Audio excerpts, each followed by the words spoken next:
今、生きているか、本当に生きていると言い切れるか。心臓は動いている。息もしている。だが、心はどうだ。未来への不安、過去への後悔、自分自身への疑い、そんな実体のない影に怯え、頭の中でぐるぐると同じ悩みを反芻し、まるで自分で自分に毒を盛るように、生命の火を弱めてはいないか。はっきり言おう。考えすぎは毒だ。猛毒だ。お前さんが今日一日、眉間にシワを寄せて悩み抜いたその時間は、何一つ生産していないばかりか。お前さんの貴重な命を確実に蝕んでいるのだ。私が今日、お前さんに伝えたいことは至極単純なことだ。人生なんてものは、たった1分あればうまくいく。いや、1分もいらないかもしれない。一瞬のひらめき、腹の底から湧き上がる直感。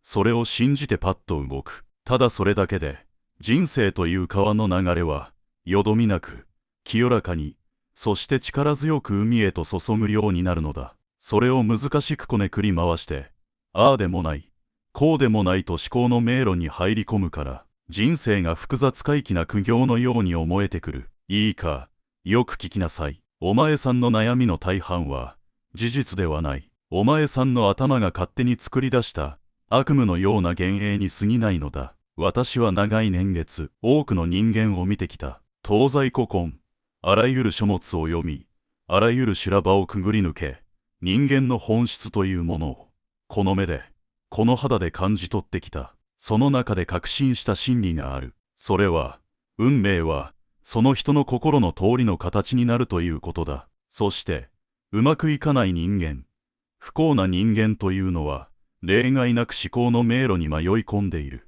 中には、驚くべき才能を持ちながら、一生を日陰で終えた者もいた。逆に、取り柄など何もないように見えて、晩年には多くの人に愛され、富と健康に恵まれた者もいた。この両者を分かつ決定的な違いが何かわかるか。それは、思考の量ではない。思考の質と、決断の速さだ。うまくいかない人間というのは、総じて頭が良い。いや、頭が良すぎるのだ。彼らは、何か新しいことを始めようとするとき、あるいは困難に直面したとき、瞬時にして100通りもの失敗する理由を思いつく。金が足りない。時間が足りない。経験がない。周りに反対される。失敗したら笑われる。そうやって、まだ起きてもいない未来の最悪を、さも今、目の前にある現実であるかのように詳細に想像し、その恐怖に震え上がって、結局は一歩も動けなくなる。これを私は取り越し苦労と呼んでいるが、これはただの苦労ではない。自分の生命力を自ら削ぎ落とす、緩やかな自殺行為だ。考えてもみなさい。お前さんが夜、布団に入ってから、天井を見つめてあれこれと思い悩んだことのうち、実際に現実になったことがどれだけあるか。おそらく、9割9分は起こらなかったはずだ。人間というのは、放っておくとろくなことを考えない生き物なのだ。心というものは、本来、道具だ。お前さんが幸せに生きるために使う、最高の道具だ。だが、多くの人は、この道具に使われている。心の主人であるはずのお前さんが、心という暴れ場の手綱を手放し、その馬が勝手に走り回るのに引きずり回されている。それが考えすぎという状態の正体だ。私がここで提唱したいのは、たった1分で物事を決める。あるいは1分以上考えないという、心の断捨離だ。何か問題が起きたとき、あるいは選択を迫られたとき、人間が本当に必要な答えを出すのに、時間はかからない。なぜなら、お前さんの本心、あるいは魂と言ってもいい。そいつは最初から答えを知っているからだ。それは理屈ではない。宇宙の真理と直結した直感という名の神の声だ。例えば、誰かに何かを頼まれたとしよう。その時、一瞬嫌だなとかやりたいなと感じる。その最初の感覚、これこそが真理だ。だが、その直後に思考という邪念が入ってくる。断ったら嫌われるかもしれない、引き受ければ得をするかもしれない。そうやって打算や恐怖で、最初の純粋な直感を塗りつぶしていく。そして、ああでもないこうでもないと考え続け、結局は自分の本心とは裏腹な行動をとり、後になってやはりあんなこと引き受けるんじゃなかったと後悔する。こんな経験がお前さんにも山ほどあるはずだ。考えすぎてしまうとき、人間の体の中で何が起きているか、もっと医学的に、生理的に想像してみたまえ。神経は張り詰め、血管は収縮し、胃腸の動きは止まる。血液は酸性化し、新鮮な酸素が全身に行き渡らなくなる。つまり、悩んでいるその瞬間、お前さんの体は非常事態宣言を出しているのだ。猛獣に襲われている時と同じようなストレス状態を、ただ机の前に座って考えているだけで、自分自身に強いていることになる。そんな状態で、まともな判断ができるわけがない。まともなアイデアが浮かぶわけがないのだ。健全な精神は、健全な肉体に宿るというが、その逆もまた真理だ。思考の毒は、肉体を蝕む。胃が痛い。頭が重い。眠れない。これらはすべて、お前さんの心が発している悲鳴なのだ。もう考えるのをやめてくれ。俺を殺す気か。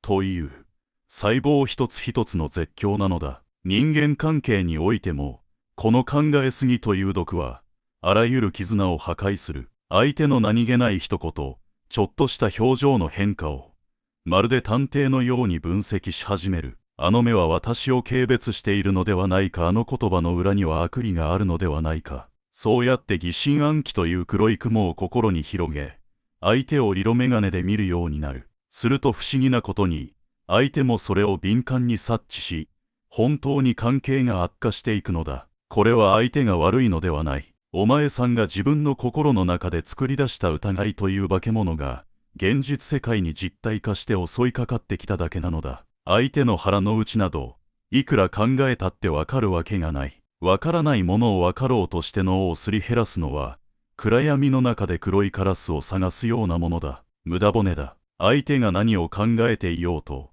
私は私だ。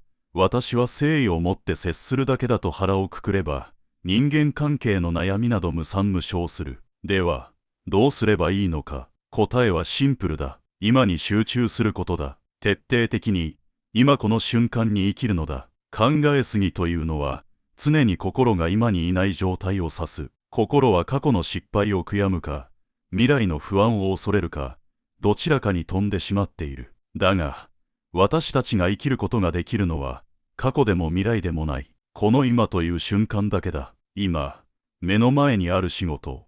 今、目の前にいる人。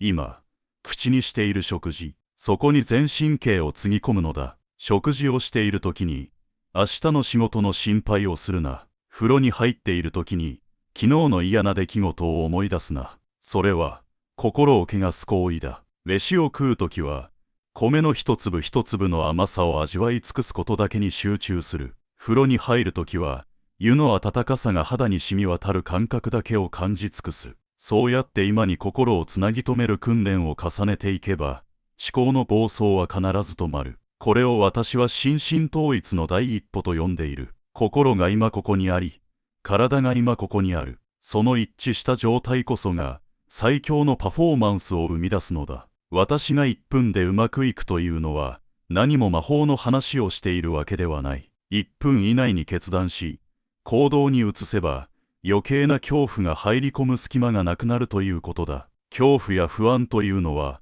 行動していない空白の時間に救うカビのようなものだ。動いてしまえば、カビは生えない。風通しが良くなるからだ。例えば、朝起きて今日は運動しようかな、どうしようかなと迷う時間があるなら、何も考えずに靴を履いて外に出るのだ。その間、1分もかからない。出てしまえば、あとは体が勝手に動く。やる気が出るのを待ってから動くのではない。動くから、やる気が出るのだ。これもまた、人間という生物の生理的なメカニズムであり、宇宙の法則だ。世の中には、石橋を叩いて渡る人がいる。それはそれで結構だが、叩きすぎて橋を壊してしまっては元も子もない。あるいは、叩いているうちに日が暮れて、向こう岸に渡るチャンスを逃してしまうこともある。今の時代、変化のスピードは凄まじい。石橋を叩いている間に、川の流れが変わってしまうことだってあるのだ。私が進めたいのは、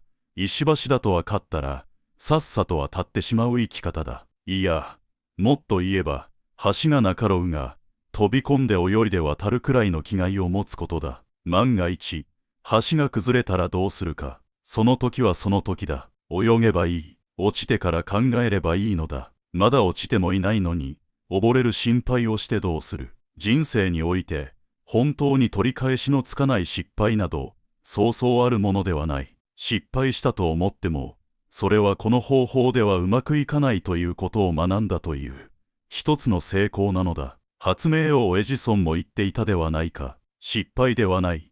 うまくいかない方法を発見したのだと。そう捉えれば、この世に失敗など存在しないことになる。あるのは、経験と成長だけだ。そう腹をくくってしまえば、もはや何を恐れる必要があるだろうか。考えすぎる人間は、責任感が強い人間に多い。自分がしっかりしなければ、自分が間違ってはいけないと、自分で自分を縛り付けている。だが、お前さん一人で背負えるものなど、たかが知れている。もっと、大いなる力、宇宙の法則、運命といったものを信じて、委ねてみてもいいのではないか。人事を尽くして天命を待つという言葉があるが、悩む人の多くは、人事も尽くさずに、天命ばかりを気に病んでいる。やるべきことをパッとやって、あとは野となれ山となれ。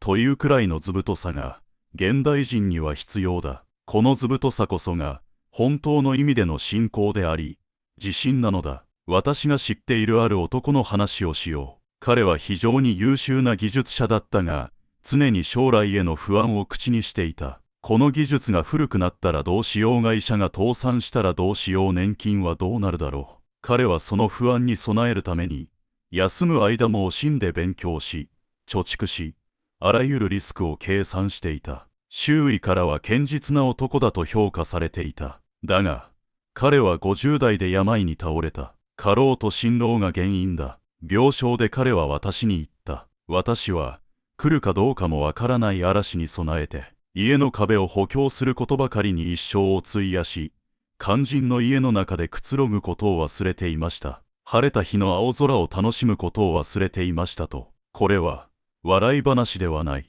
多くの人が、これと同じことを形を変えて行っているのだ。幸せになるために生きているはずなのに、幸せになるための準備ばかりして、いつまで経っても幸せそのものを味わおうとしない。美味しい料理を目の前にして、腐るかもしれない、腹を壊すかもしれないと心配ばかりして、一口も食べずにいるのと同じだ。料理は、温かいうちに食え。人生は、今この瞬間に味わえ。それが、賢者の生き方というものだ。準備ばかりの人生に、さよならを告げたまえ。本番はいつだって今なのだから。お前さんがもし、今何か悩み事を抱えているなら、時計を見てほしい。そして、1分間だけ、その悩みについて真剣に考えてみろ。解決策が出たか、出なければ、その悩みは今の時点では解決不能か、あるいは悩むだけ時間の無駄かのどちらかだ。ならば、一度棚上げにするのだ。今はわからないという結論を出すのだ。そして、目の前の掃除でも、散歩でも、仕事でも、何でもいいから体を動かすことに意識を切り替える。不思議なことに、そうやって執着を手放した時にこそ、ふとした瞬間に解決策が降りてくるものだ。アイデアというのは、悩み苦しんで絞り出すものではない。リラックスして、心が空っぽになった隙間に、天から降ってくるものなのだ。これを、昔の人は無の境地と呼んだ。無と言っても、何もないわけではない。雑念がない。執着がない。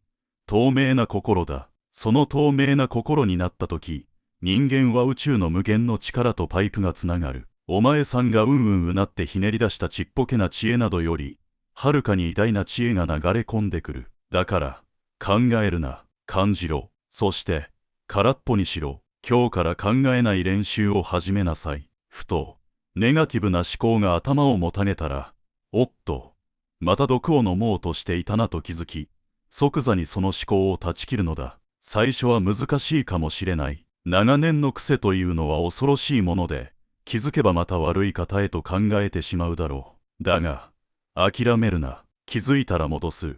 気づいたら戻す。その繰り返しが、やがて強靭な精神を作る。心を庭だと思えばいい。雑草ネガティブな思考が生えたら、すぐに抜かなければ、あっという間に庭は雑草だらけになり、美しい花才能や幸福は枯れてしまう。心の庭の手入れを怠るな。言葉の力も使うといい。言葉は思考の道具であると同時に、思考を誘導する強力な舵だ。困ったどうしよう無理だ。こんな言葉を口癖にしていないか。言葉が耳に入り、脳に刻まれ、それが現実を作る。なんとかなる面白いことになってきた今はこれが最善だ。そうやって、力強い言葉、肯定的な言葉を意識的に使うことで、思考の毒を中和するのだ。強がりでもいい、はったりでもいい。言葉で自分を騙せ。脳は単純だ。お前さんが発した言葉を、そのまま現実として受け入れようとする働きがある。断言しよう。お前さんの人生は、お前さんが発した言葉の集大成だ。ならば、宝石のような言葉だけを口にしたまえ。そして何より、笑うことだ。眉間にシワを寄せて考え込んでいるとき、人は決して笑っていない。逆に言えば、笑っている間は、人は深刻に悩むことができないのだ。鏡を見てみなさい。難しい顔をして、世界の終わりみたいな顔をしていないか。そんな顔をしていたら、来るべき幸運も逃げていく。運というのは、明るく、朗らかな場所に集まる性質がある。無理にでも口角を上げろ。作り笑いで構わない。顔の筋肉が緩めば、脳の緊張も緩む。これもまた、人体の神秘的なメカニズムだ。鏡の中の自分に向かって、にっこりと笑いかけてみろ。お前は大丈夫だと言ってやれ。その単純な行為が、何百時間の悩みよりも、お前さんの心を救うことになる。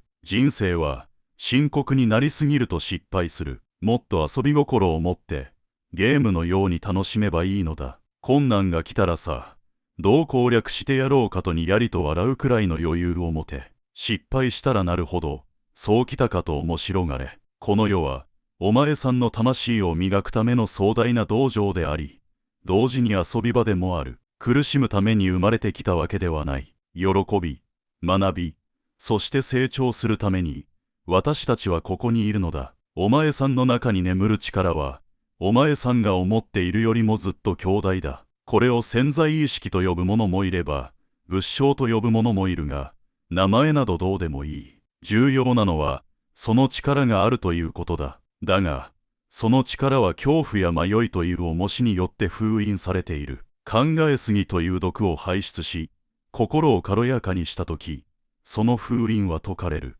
その時、お前さんは驚くだろう。自分の中に、これほどのエネルギーが、これほどの知恵が、これほどの愛が眠っていたのかと。お前さんは、一人で戦っているのではない。空気があり、水があり、太陽がある。これらすべてが、お前さんを生かそうとして働いている。自分の力だけで生きていると思うから、不安になるのだ。宇宙全体が、お前さんの味方なのだと信じてみろ。そうすれば、肩の荷が下りる。肩の力が抜ければ、本来の実力が発揮できる。簡単なことだ。夜明けの来ない夜はない。止まない雨はない。そして、解決できない悩みなど、この世には存在しない。もし解決できないとしたら、それは悩みではなく事実として受け入れるべきものだ。変えられるものは変える勇気を、変えられないものは受け入れる平穏を、その区別を、直感という一瞬のひらめきで見極めろ。さあ、顔を上げろ。背筋を伸ばせ。深く息を吸い込め。お尻の穴をキュッと締め、丹田に力を込めろ。そこに宇宙の無限の力が集まってくるのをイメージするのだ。そして、吐く息とともに、体の中に溜まったドロドロとした思考の毒、不安、迷い、弱音を、すべて黒い煙として吐き出しきれ、空っぽになった心と体に、黄金色の光のような、新しい力がみなぎってくるはずだ。今日、この瞬間から、新しい人生を始めるのだ。過去の自分を引きずらない。未来の自分をいじめない。ただ、今、この瞬間を、炎のように燃え上がって生きるのだ。1分で決めろ。1分で動け。その積み重ねが、黄金に輝く人生を作り上げる。優柔不断は、心の錆だ。錆は放置すれば広がり、やがて鉄をも腐らせる。決断という名の紙やすりで、毎日その錆を落とすのだ。今日何を着るか昼に何を食べるか、そんな些細なことからでいい。1秒で決めろ。その訓練が、いざという時の人生の重大な決断において、お前さんを救うことになる。直感は筋肉だ。使えば使うほど鋭くなり、太くなる。そして、磨き上げられた直感は、決して裏切らない。お前さんならできる。いや、お前さんにしかできない。私が見込んだお前さんという人間は、そんなに弱くないはずだ。自分の命を安売りするな。悩むことに時間を使うな。生きることに時間を使え。愛することに時間を使え。想像することに時間を使え。さあ、行け。迷わず、恐れず、堂々と。お前さんの人生の主役は、他の誰でもない。お前さん自身なのだから。過去の亡霊に別れを告げ、未来の幻影に惑わされず、ただいまというこの一点に、全生命を爆発させろ。そうすれば、道は開ける。必ず開ける。大丈夫だ。必ずうまくいく。私が保証しよう。これまで多くの人間が、この真理に気づき、人生を劇的に変えてきた。次は、お前さんの番だ。準備はいいか。いや、準備などいらない。今、この瞬間がスタートだ。さあ、踏み出せ。素晴らしい人生が、お前さんを待っている。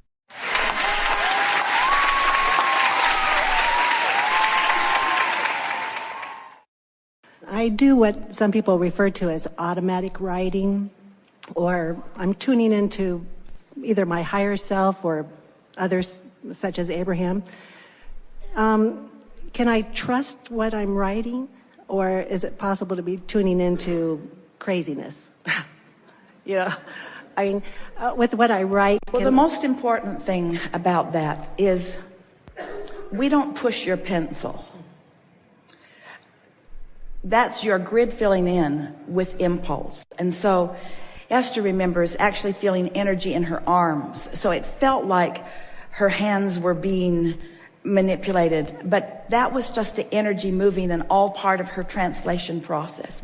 So we just wanted to say that first, that unless you are tuned to a frequency, you're not getting the impulse to write. And the most important thing that we want to say to you, even more important than the answer that you want us to give you that we are going to give you, but this is even more important, is that the more you trust it, then the better your connection will be, because you can't receive and be in doubt at the same moment. Your doubt blocks the flow, you see. So if we were standing in your physical shoes, we would never doubt the connection. But we might ask the question, am I up to speed right now? Esther does that every single day, especially on a day when she's going to see you. She wants to make sure that she is in the most receptive of modes. And everyone around her does their best to make sure that there aren't things that she's going to stumble over that might make it more difficult for her to be in that place of alignment, you see. Because the place of alignment is of paramount importance when you are translating. But don't hold yourself to some standard. Esther asked us hundreds, maybe thousands of times, especially in the beginning. She hasn't been asking the question in years. She would ask frequently, Abraham, am I receiving you clearly? And our answer was always yes. Always yes, even though there were times when she was receiving us more clearly than others. When Esther is really tuned in, it just flows. You can feel it. You can see it. You know it. If Esther is in some sort of aggravated place, she can still receive us, but it's a bumpier ride for her, you see. So don't doubt it. Trust it. And the more you do it, the more you will trust it. Now, you ask a question, are you receiving some sort of craziness? Well, when your intention is to tune in to that high frequency, that pure positive energy frequency, if you're not, you'll feel it, you see. It's not something that you ever want to force. And in some ways, have you been listening to us for a while? And so have you followed our conversation about deliberate creation and the art of allowing? And have you heard us talking and writing books about when you ask, it is given, and about the vortex? And now you hear us talking about the grid. Well, this conversation about the grid, we are really excited to introduce that into the conversation, because when you allow the grid to fill in, this conversation about allowing the impulse to write is exactly the same conversation that we want to have with all of you about allowing anything that you want. You don't want to fill your own grid in. And sometimes people get into an idea that they're wanting to receive from infinite intelligence, and they force it rather than allowing it, you see. And when you do that, you can feel a tension in that. When your intent is to allow it, and nothing's flowing, it only means you haven't focused a question into being. It doesn't mean that you're unworthy and not receiving.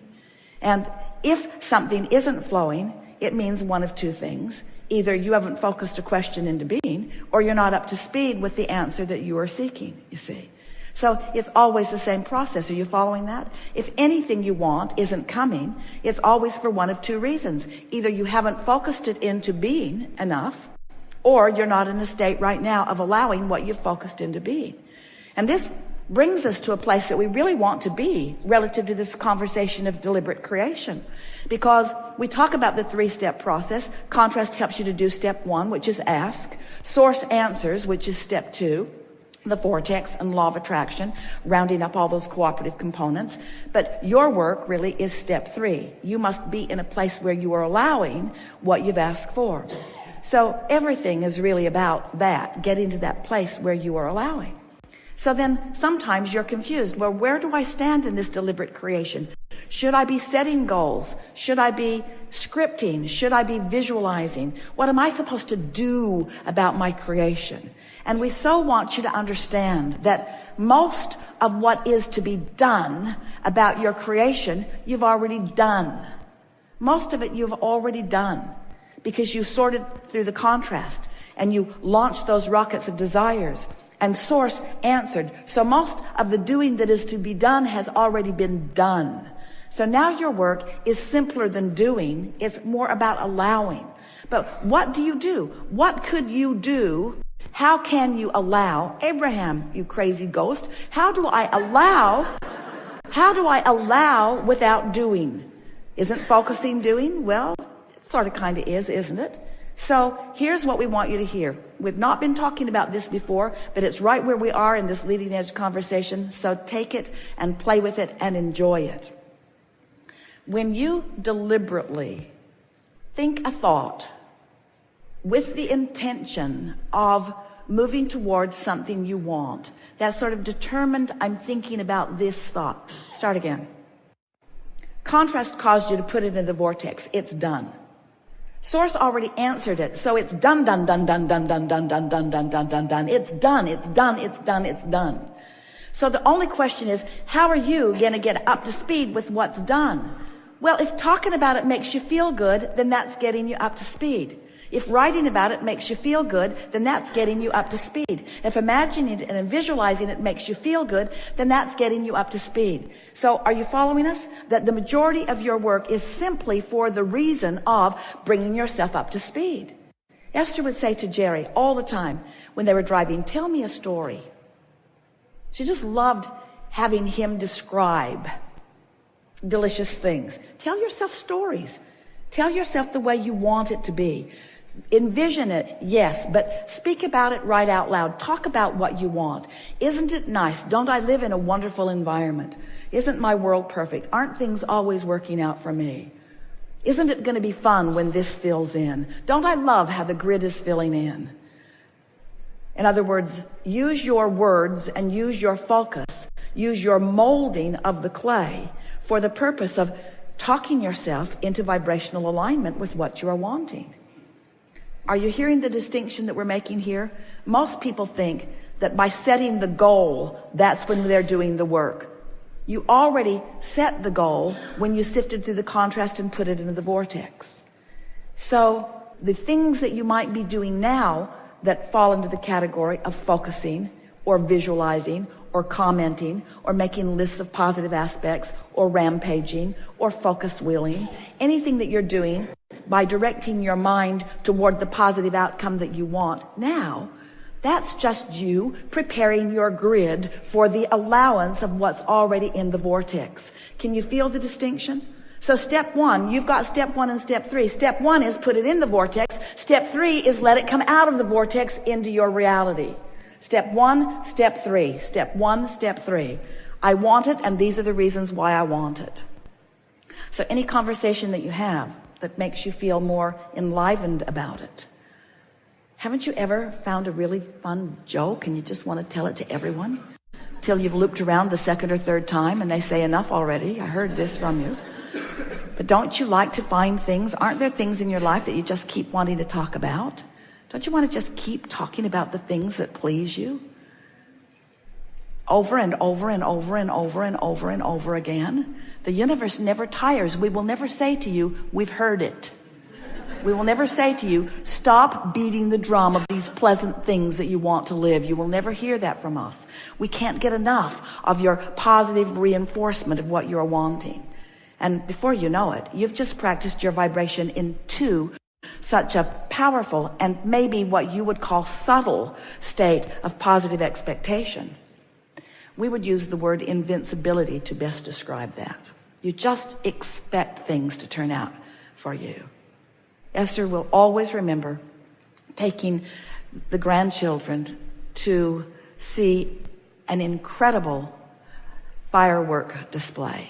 It was in Victoria, and it was otherworldly, not like any fireworks she'd ever seen. Many of them on the ground, a lot of mist and steam over the water, with the most beautiful music behind it, orchestrated, choreographed, not like anything she'd ever seen.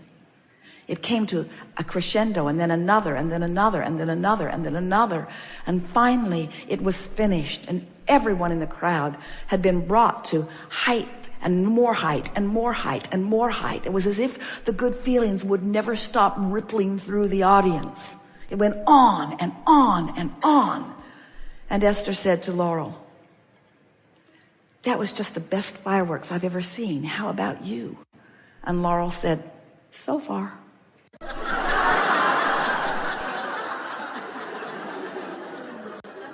Because she's still standing in that place of expecting the world to just yield grander and greater and more and better and fuller and funner and faster and better, you see. And that's the way it is, you see. So any conversation that you're having about that just heightens your expectation. And we don't think that there's anything casual about that. We think that you peak yourself up. You bring yourself to that almost fever pitch of not demanding in a sense that you are commanding or controlling, but expecting in the sense that you just know who you are, you know what you want, you know what the capabilities are, you know how the laws of the universe work, you know what your worthiness is, you know what you've been putting in your vortex, you've been practicing it frequently, you've been practicing it chronically, you've been practicing it lately, you know how you feel, you know who you are, and so there, yeah, that was good again, that was good, that was good again, now what? Yeah, that was pretty good too. And you will never hear from the source within you, you are greedy, or you are inappropriate, or you are asking for too much. There is no limit, you see. It's supposed to be a chronic, steady, flowing. We love you very much, that most of you have been doing a pretty good job of blocking. Yeah. Yeah.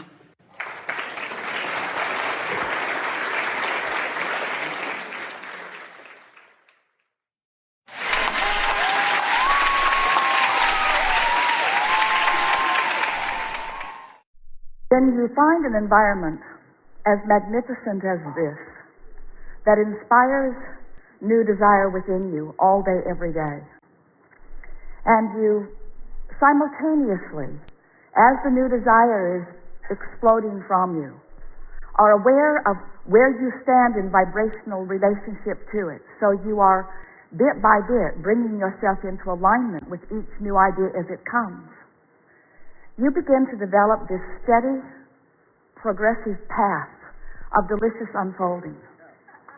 We call it life in the vortex. But for those who don't know about the vortex or who want to call it something else, for those who aren't aware that they are vibrational beings, who don't know that the source within them is calling them eternally, as they see you living life from inside the vortex, They describe you in this way. They say, how is it that you barely seem to identify something as something that you would like to participate in, and it moves to you and you move to it? How is that so? As they observe you, they say, how is it that you are so clear-minded that a question occurs, but almost as soon as the question has been formulated within you, the answer begins to come? How is it that the answers are so fast on the heels of your questions? What is up with you, they want to know. How is it, they say, that you can barely tip your toes into something that would be remotely recognized by many others as a problem, but before you even get your feet wet, the solution begins to show itself to you? How is it you are joyful mostly? How is it that you are fun everywhere you go? How is it that your timing is so precise? How is it that you maintain your physical vitality? How is it that you seem to move through time without decline? How is it that you remain physically focused, and yet there is something about you that seems otherworldly? And to most of them, who are not ready to hear what you say about the vortex, you say to them something that is softer and simpler. You say, well, I have a philosophy of life that is serving me well. I believe in the well-being that surrounds us. I believe it is dominant. And because I believe it is dominant, I look for it. I focus upon it everywhere I look. And because I look for it, I find it. And when I find it, I focus upon it. And as I focus upon it, I practice the vibration of it until it's the only thing that can find me. I live in a world of well-being predominantly because well-being is what I look for. In fact, I have a mantra, you might say to them, today, no matter where I'm going, no matter what I'm doing, no matter who I'm doing it with, it is my dominant intent to look for what I'm wanting to see. Because when I look for what I'm wanting to see and find it, I practice the vibration of that. And then my world is filled with things that essentially, things that in essence are the same as that. Oh, don't get me wrong, you can say to them. I live in the world, the real world, like you. And from time to time I see those things that I'd rather not see. But I discovered some time ago, you may tell them, that whenever I know clearly what I don't want, I know equally clearly what I do want. And I've just learned to get off of what I don't want and onto what I do want as quickly as possible. When I was really little, I could feel that when someone praised me, it felt really, really good. And in the same way, when someone criticized me, it didn't feel good at all. And I recognized even when I was little that when I praised someone else, it would most likely feel good to them. And that if I were to criticize them, it would most likely not feel good to them.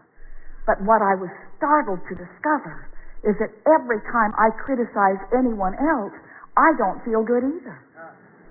And so I've decided that there is a power in the way I feel. I believe, you may tell them if you want, that we were born into these physical bodies for the purpose of exaggerated and blissful expansion.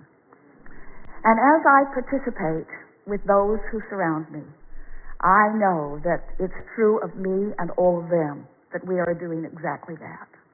But then somewhere along my trail, I figured something else out. Not only do I want to feel good, and not only does it feel really good to feel good, but I discovered that I have unconditional control of the way I feel. That was a big step for me. Because when I discovered that through the power of my focus, I could always find something that would feel good, and that if I deliberately do focus, that I can train myself into a frequency where only good-feeling things can find me, my life started getting better right away. But then I discovered that there's an even deeper law behind it. I finally figured it out. I figured it out through my own trial and error, through my own exposure of my own life to the details that surrounded me. I figured it out, that when I am in a moment of appreciation, it feels like the fullness of all that I am is right there appreciating with me. As if everything in the heavens is opened up to me, and my ability to see the positive aspect of whatever I am defining becomes fuller and greater. And I also discovered that if I do find something to criticize, it's like I empty out of me. It's like I go somewhere where the larger part of me does not go. So once I got wind of that, once I started figuring out that I am in harmony with that which is source in my joy and in my love and in my praise, and I'm out of harmony in my criticism, in my anger, in my fear, I began to recognize that I was born with this guidance system, that this system within me to let me know not just how to get the most beautiful things in the world. I don't think that is really my purpose, although I don't mind getting it. I discovered that I was born with a guidance system to help me keep up with me. And I discovered that in any moment in time that I'm not keeping up with me, I can't bear it. For a long time, I thought that my negative emotion was because of something that somebody else was doing. And I cannot tell you how liberated, these are your words to them, I cannot tell you how liberated I was when I discovered that I hold the keys to my own freedom. That freedom, all that freedom is the freedom from resistance. And that resistance can only be self-applied. Other people can behave in ways that are unpleasing, but I have to look. Other people can behave in ways that don't feel good to them, but unless I give it quite a bit of my attention, I don't get hooked into it, and so it doesn't become part of my experience. Then they may say to you, well, this all sounds good, and I see that you are living a much happier than usual life. But what can I do? How can I get into a better feeling place when I have this that is bothering me and this that is a crisis and these things that have gone wrong? How can I focus upon positive things when there is so much around me that is not positive? And then you say, if you want to, well, I don't know about you, but I decided that it was just a choice that I would have to make. That I could focus upon the problems of the world and perpetuate those. Or I could focus upon the solutions of the world and perpetuate those. And beyond the perpetuation of the solution, I discovered that it feels way better to focus upon the solution than the problem. And so I do it for me. Selfishly, I have to tell you, I do it for me. And then they may say to you, oh, I've heard of selfish ones like you,